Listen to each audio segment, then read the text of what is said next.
बेडग येथे उद्योगमंत्री उदय सामंत यांच्या सभेला उत्स्फूर्त प्रतिसाद। बेडग तालुका मिरज येथे आयोजित करण्यात आलेल्या राज्याचे मंत्री उदय सामंत यांच्या जाहीर सभेला नागरिकांचा मोठा आणि उत्स्फूर्त प्रतिसाद लाभला।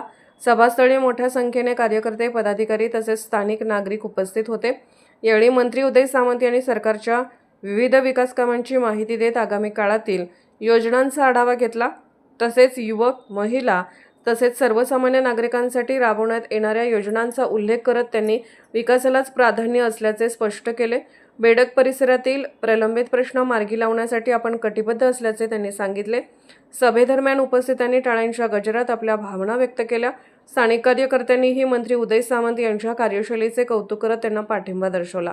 सभेनंतर अनेक नागरिकांनी त्यांच्याशी थेट संवाद साधत समस्या मांडल्या। या सभेमुळे परिसरातील राजकीय वातावरण तापले असून आगामी निवडणुकांच्या पार्श्वभूमीवर या सभेला विशेष महत्त्व प्राप्त झाले होते।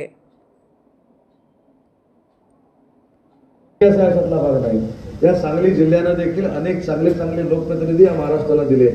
अनेक चांगले लोकप्रतिनिधी महाराष्ट्राच्या विकासाचा इतिहास घडवला आणि हा इतिहास घडवत असताना कुठचंही राजकारण त्यांनी कधी मध्ये आणलं नाही आणि म्हणून त्याच नेत्यांचा काही लोकांनी आदर्श घ्यावा आणि भविष्यातल्या राजकीय कारकिर्दीमध्ये कुठेही कटुता निर्माण होणार नाही याची जबाबदारी घ्यावी।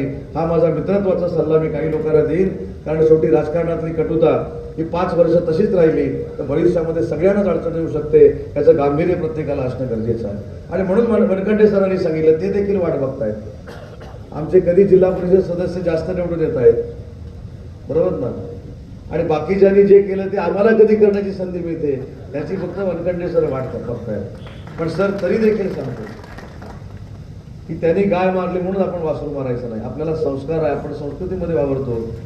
भले त्यावेळी किती सदस्य येतील त्यावेळेचा निर्णय आपण त्यावेळी घेऊ, परंतु जे आपले सदस्य येतील ते सदस्य निवडून आल्यानंतर त्यांच्या चेहऱ्यावर जसं हास्य राहील तसं 365 दिवस त्या जनतेच्या चेहऱ्यावर हास्य ठेवण्याची जबाबदारी तुम्ही आणि सगळ्या सदस्यांनी घेण्याची आवश्यकता आहे।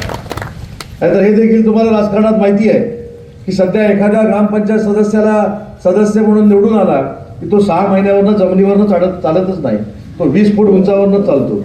म्हणजे जसं आपण झेंड्याकडे वर डोळे करून बघतो तसं त्याच्याकडे बघायला लागतं।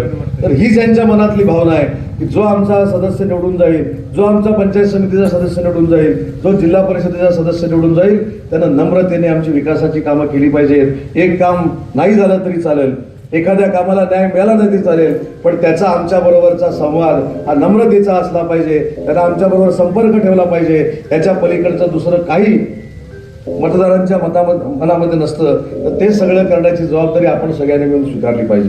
आणि मी जास्त वेळ तुम्हाला काही मार्गदर्शन करत नाही, पण खास रत्नागिरीवरून आलोय म्हणून आपल्याला एक विनंती करतो की जे 3 उमेदवार आपले इथे उभे आहेत त्याच्यामध्ये शिवसेनेचा एक उमेदवार आहे, त्याची निशाणी धनुष्यबाण आहे, एकाची निशाणी नारळाची झाडं, नारळाची बाग आहे आणि एका ताईची उमेदवारी आपण राजकीय ऍडजस्टमेंट केल्यामुळे किंवा पॉलिटिकल ऍडजस्टमेंट केल्यामुळे तो देखील हात निशाणी आहे। त्या 3 उमेदवारांना, तुमच्या मनातल्या उमेदवारांना आपण चांगल्या मताधिक्याने निवडून द्यावं एवढीच कळकळीची विनंती आपल्याला करतो। उद्योगाच्या बाबतीमध्ये समिती आपण सांगितली, इथल्या सगळ्या पदाधिकाऱ्यांना विश्वासात घेऊन, मग त्याच्यामध्ये भाजपचे पण पदाधिकारी असतील, जनसुराज्य पदाधिकारी असतील,